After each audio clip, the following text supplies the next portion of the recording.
You know that feeling when you meet someone and there's just something there? It's a connection you can't quite put your finger on, right?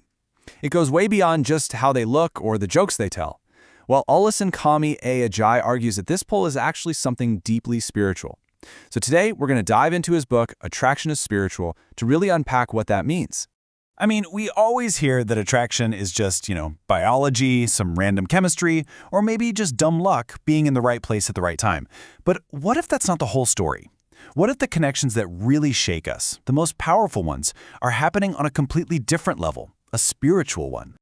All right, so here's our game plan. We're going to look at 4 big ideas from the book. First, we'll go beyond the surface level stuff.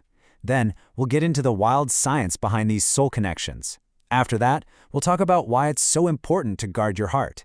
And finally, we'll cover how you can actually start attracting the very connections you're looking for. Okay, let's get right into our first big idea.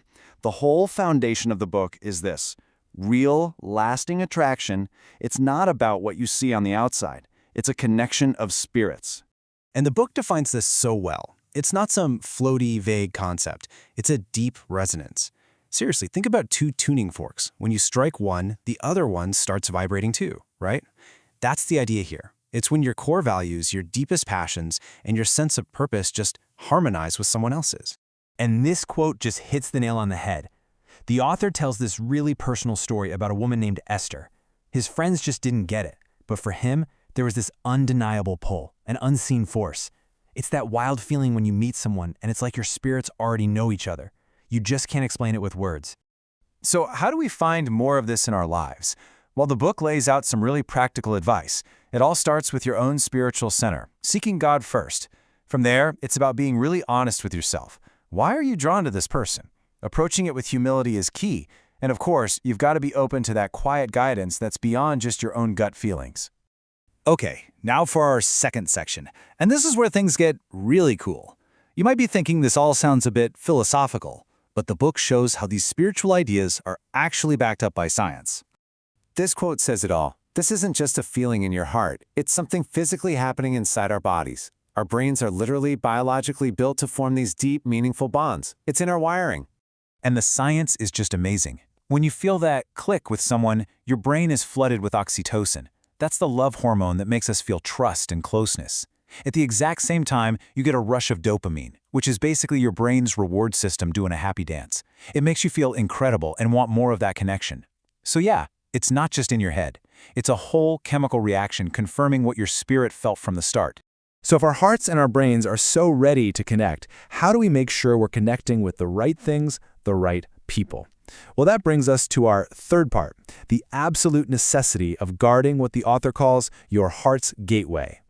This verse from Proverbs is the cornerstone here.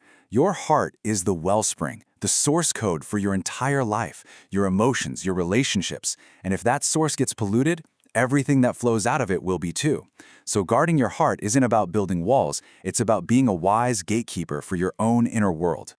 I absolutely love the way the author phrases these steps. Shine your eyes, that just means pay attention. Be aware of what you're feeling. Hold your heart tight, that's all about setting boundaries. And then there's no be everybody day for your circle, which is just brilliant Nigerian pidgin wisdom meaning, hey, be selective. Not everyone gets a backstage pass to your soul. And it all comes together with finding that inner peace, that quiet place of gratitude, where you can actually hear yourself think. All right, for our final section, we're going to flip the script. We've talked about being defensive, about guarding your heart. Now let's talk about going on offense. How do you proactively attract the right connections? The secret, my friends, is intention. What a perfect way to describe it. Intention isn't just wishful thinking. It's an active, powerful magnet. It's that initial spark that gets the whole fire going. It's the energy you consciously decide to put out into the world, and that energy starts pulling things toward you. So, how do we actually use this power? The book gives us a super clear 4-step process. First, you got to know exactly what you want. Get crystal clear. Then, you speak it out loud. Give it a voice. Third, you have to feel it. You have to match your emotions to your desire. But listen, none of that matters without the last step. You have to take the leap. You have to act. Action is the bridge between your intention and your reality. And this verse just wraps it all up perfectly. It's a direct call to be an active participant in your own life. Don't just sit back and wait for things to happen. Ask for what you want. Actively go out and seek the connections that resonate with your spirit, and have the guts to knock on some doors, trusting that the right ones will open for you. So, as we wrap this up, the big question to leave you with is this. Now that you know that attraction is spiritual, that your heart is a gateway you need to protect, and that your intention is a powerful magnet, what kind of connections are you truly seeking in your life? What kind of resonance are you ready to find?